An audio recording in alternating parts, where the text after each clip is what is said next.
All right, so this is the lecture number 11 in our DSA series, and we are solving the basic problems related to DSA, and we are solving the problems related to numbers actually. So like modification of numbers, rotating the numbers, reversing the numbers, inverse of a numbers, we are solving these kind of problems.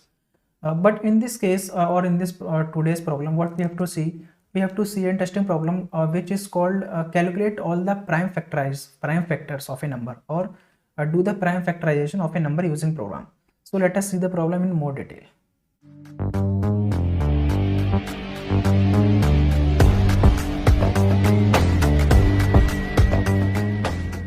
So we are going to see prime factorization.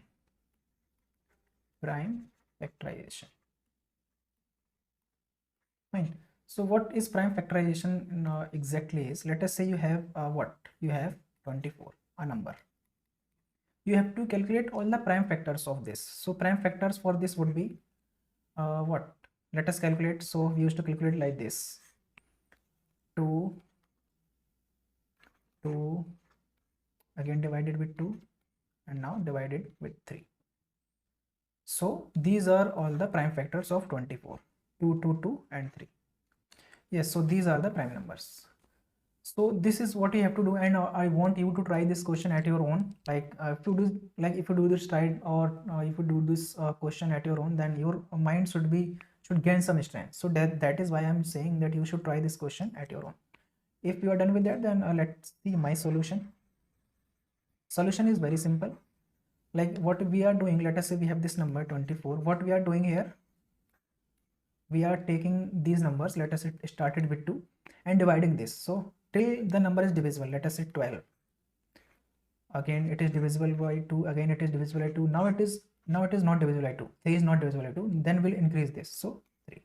If it is divisible by this, yes it is. So divide it, and now we are done. So these are all the prime factors.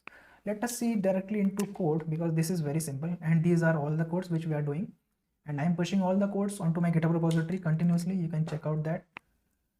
So we need one number from user, so we are getting. Now what we have to do, we have to we have to calculate the prime factorization of a number. So for that, yes, I will check for every number. We'll start from 2 and go till n,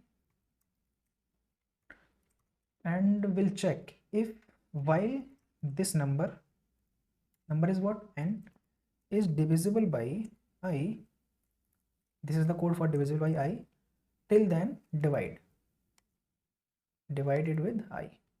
Fine. So and before dividing, print the the number also. Like we have to print the divisors or the prime factors. So print I space separated. Fine. So they are all the prime numbers, or prime factorization. And yes, we are done. I think we are done. Let us run it. It was really simple, na? So 24, and I'm going to run it.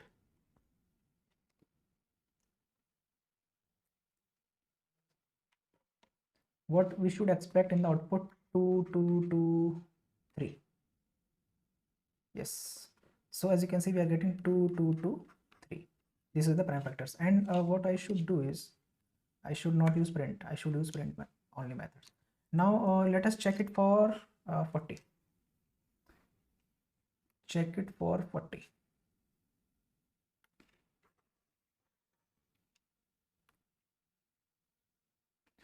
So for 40, what we should get, let us say these are the prime factors for 40. So 5 into 2 is 10, 10 into 2 is 20, 20 into 2 is 40. So our output is correct.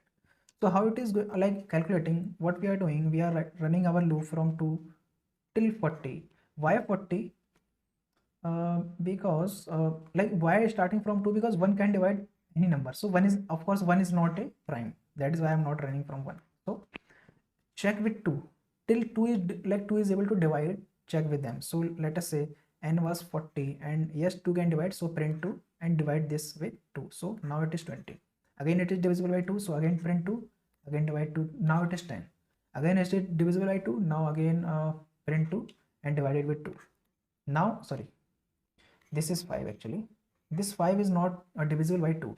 I mean, increase your 3, increase your I. Now I is 2.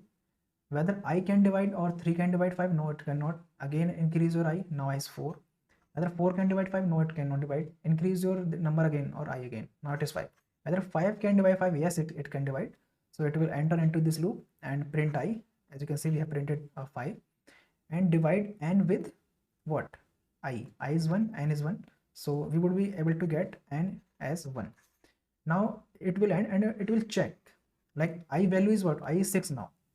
So whether 6 is less or equal to 1, n is 1 now, n is 1 now. So 6 is not less or equal to 1. So it would end here. So we are getting as this as the output. So this is what the code is.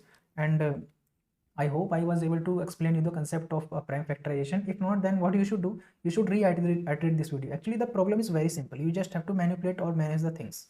Fine. So if you have not got the logic, then you should comment down below. I would be replying there, or you can connect with me over LinkedIn also. We can discuss topics there also. Like I have pasted my LinkedIn profile link into the description. You can check out from there. So that's it from my side for this video. We'll see you in the next one. Thank you.